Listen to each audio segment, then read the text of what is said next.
Hello everyone. So I am making this video as a sort of a reminder to myself and those who are watching this video, and not a tutorial like I usually make in this channel. So recently I've been going through a bit of transition in my career and as well as my personal life. So the first thing and the good thing, fortunately, is that I got married.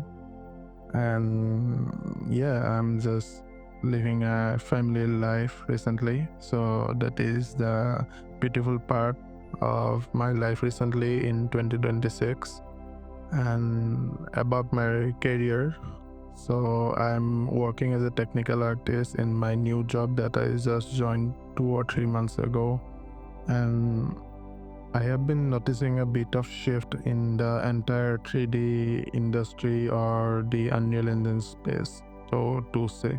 So you can see that if you have opened up Instagram or YouTube, there are a lot of environment art like I usually create in this channel as well. And there's nothing wrong about it essentially, but the thing that I am facing like quite a bit for quite a bit of time is that although I put in a lot of hours making tutorials or environment art in general or ArtStation for YouTube or even in Instagram, and all of them sort of work great, they get views, a lot of people seem to get engagement out of it, and they do comment, and a lot of them ask me if I'm open for freelancing or gig work. But the thing is that most of these gigs are sort of mediocre. So what I mean by that is that they're looking to get environments at the scale of something like a AAA game that I obviously I'm confident that I can create one if you look into my channel. But the issue is that they are willing to pay something like a $300 or $500 price mark. So they don't want to go something like a $5,000 or $10,000 mark. And the reason being is that the entire environment art sphere is strictly located in two major industries. One is the games industry, and the other one is the VFX industry, where I haven't worked or I'm never was interested in working there. But in the games industry, I have worked with indies and as well as professionals. But the issue is that the budget at a single level or at a solo level is really low compared to a big studio like Riot or Rockstar Games. And most studios rarely outsource their work to individual freelancers. Sometimes they do to agencies, of course, but most of the time they do their work in-house. So if you want to become an environment artist for games, you should try to get a job in these bigger studios and align your portfolio in their art direction or the things how they make, and sort of follow their direction of production if you want to get a job. But in the rest of the cases, like small indie studios who are just setting their foot into the door of game development, they often can't afford to hire a lot of full-time artists, so they would want to freelancers to open board and do the work for them. But the issue is that since they are not a big studio or they are not known by a lot of industry professionals, they don't have a lot of funding either. And because of that, you are not going to get a lot of revenue generated as an environment artist as well. And if you are okay with working with $500 to $1,000 mark, that's totally fine for you. Like, I have no issue with that, and I haven't have any complaint regarding that either. But the issue is that at some point when you are doing environment work, texture work, shader work, you sort of want to move beyond that mediocre bar of not earning enough, but also earning too little to actually call yourself a established artist. So sort of a dilemma there. And because of that, I have recently, which I'm really glad to announce, is that I have started learning automotive rendering. And you might ask, why did I choose that? The primary reason is that before I was an artist, I am an engineer, specifically a mechanical engineer with a full 4 years degree. And because of that, I'm really proficient with those design side of mechanical parts and the overall structure of vehicles and machineries. So that is one of the things that which really give me an unfair advantage over a lot of artists trying to be automotive visualizers. The other thing that which comes from deep down from my heart is that when I was a kid, I used to collect Top Gear magazines, and I used to cut the pages of the magazines and paste the pictures on the wall. And most often there were some exotic cars like Koenigsegg, then McLaren, and also my all-time favorite Porsche 911 and things like that. So I was a car enthusiast for the longest time, and because I didn't know how to learn those things, and back when I started learning, there were no resources how to get into automotive visualization. So after so many years of working in the industry, I started building confidence that I could actually learn it and do better than what I'm currently doing as an environment artist. And if you have keeping track of the job market recently, you will see that there are quite a bit of layoff. And the thing that if you are anyone who could relate to what I'm saying right now, you'll see that if you are an environment artist or doing the typical 3D artist thing, you'll say that you are not getting a lot of freelance gigs and not a lot of brand work either. So you are most likely scrolling through the LinkedIn page trying to apply on all the jobs that have the keyword similar to your profession or the profession you are trying to aspire to hop into. So that is one thing that I think all of the people that are listening are kind of relate to. So the other thing is that if you hop into automotive visualization or in general any form of visualization, let it be jewelry, fashion, cosmetics, lifestyle products, anything, there is a huge market gap, because initially there is the AI slopes that you are seeing in Instagram and everywhere. So there is a huge gap where people are looking to the imperfection of real life objects. So AI can generate imperfect objects. They are always inclined to generate the perfect imitation of an object or the prompt you are giving it to. The other thing is that most of these brands often hire agencies, and these agencies hire individuals like you or me, who can charge actually big numbers like $5,000, $10,000, $15,000 for the amount of work you are given. And since these are very specialized niche, so like if you're into jewelry, you are not expected to do 3D environments, or if you're into, let's say, lifestyle product, you are not expected to do jewelries. So you are specifically doing one thing but really well. So if you are in that space, there is a likely bigger chance that you will get that gig or get a freelance opportunity which will pay much bigger amount of money compared to a typical game development job. And the reason I'm saying is that I'm based in India, and in India, if you are in that space of finding game design related jobs, there is a huge struggle that you are likely ever going to pass beyond 6 lakhs of salary in your yearly income. And if you are looking to go beyond the 10 lakhs, 12 lakhs mark, it is really going to be difficult for you.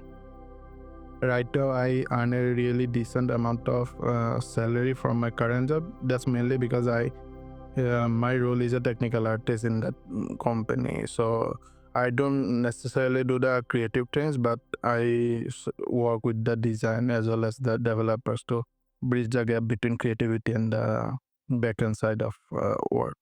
So if you are in the space, plus I always been aiming to work in a company that is not quote unquote Indian. So if you are working in a foreign company, but even if it's like on-site or remote, you are likely going to beg a bigger salary compared to an inherently Indian company. So that is one thing to keep in mind. So if you're looking to get in that sort of environment, that is a great thing to look forward. But most often, if you're just a creative person identifying yourself as an artist, not like a technical person or who doesn't know the technical side, but is essentially identify themselves as an artist, no matter what kind of artwork you are doing. So it could be anything. There is a very, like, it is unfortunate for me to say that thing, but the reality is that getting that kind of salaries that you call, or something you could compare to your peers who are working in the IT industry or the finance industry, like there is no competition in that. So if you're looking to earn big amounts, you have to niche down and move away from that field of like game art or visual effects or something like that. Like those are attractive fields, and if you notice most of these things like the VFX or game art related, there is little to no barrier of entry. You could go to YouTube, search that tutorial, follow that, and make your own thing, like post it on ArtStation, LinkedIn, and continue that cycle until you get something. So because there is no barrier to entry, there will be essentially a lot of people doing the same thing like you again and again. But there are fields, very specialized niche that require specific skills and a lot of hours to put in. Like, because I had a degree and also I learned it professionally in university before, actually I know what are the things that are involved. Although I've just started with the visualization part, but deep down I know how things should look. And same goes further. If you are doing motion graphics or product visualization in general, you really need to have the knowledge of color theory, color psychology, how lighting and shadows work, how actually what makes an object expensive, to simply put. So if you want to learn all those things, you have to really do your own research and learn from all the resources you could find online, and that will take you a month. And even if it doesn't take a complete year, it will definitely take you 3 to 4 months to get that thing perfect, and even to reach a beginner level value, which make you which will make you at least be capable to get your first job or gig. So that is one of the important things that I have learned. And although I didn't want to leave environment art and world building, and I'll try to keep it as a hobby, put a few work time to time and after in Instagram, but I just want to move beyond that, because I have realized that I have outgrew myself from the person who I was before. And because the challenges that I have faced is a very real challenge, and if I just continue doing the same thing again and again, then it's just insanity, and I can't hope to see a different result if I keep doing the same thing. So that is a message that I want to put outside, and this I just want to help the viewers in this channel to just keep these things in mind while searching for their next job or their career pivot, because at this day and age, finding a job is really difficult. And if we're hoping to find a job just by doing 3D art, and the other thing that I forgot to tell you is that you need connections in the industry to get a job.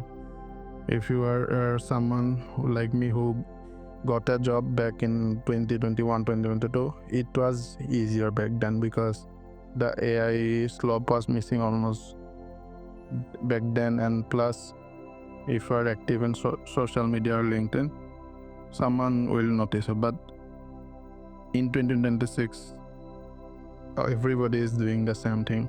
Everybody is making 3D environments, everybody is selling assets, everybody knows the basics of the software you are using. No matter what software you're using, everybody knows the basics. So finding the job in that field could be difficult, especially if you're looking to get into filmmaking, visual effects, game art.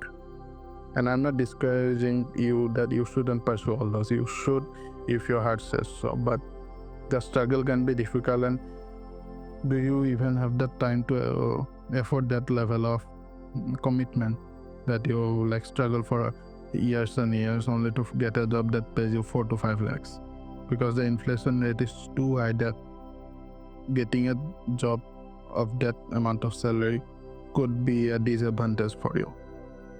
So that is all. I just want to say that if you want to find something to work right now, or if you're money focused like me, I suggest you look into those fields that are really specialized, really need to learn things first before actually clicking on the screen and creating something. Like there is medical visualization, which is a really high-paying field, but again, you need to know the medical terms and the medical whereabouts, like what kind of bacteria, virus, or the DNA or RNA is, their functionalities, how they are affected when there is a disease, and sort of like that. Same for things like mechanical visualization, like how one certain machinery works, how a car works, how a tool works basically. Same for automotive visualization. You need to know how the car looks under a certain kind of lighting. You can't expect to use the same lighting for a car like Bugatti or Koenigsegg, similar to the car some SUVs like G-Wagon, because both of the cars have different purpose and both of them have a different brand identity. One is for speed and for exotic experience, the other is for risk, other is for terrain adventure and sort of like that. So you have to deliver the message really clearly while you are making something. So things like that are really important while you're looking to hop into a field. So yes, so that is it, and I hope you are doing something great in your life, and I hope to see you around. Thank you.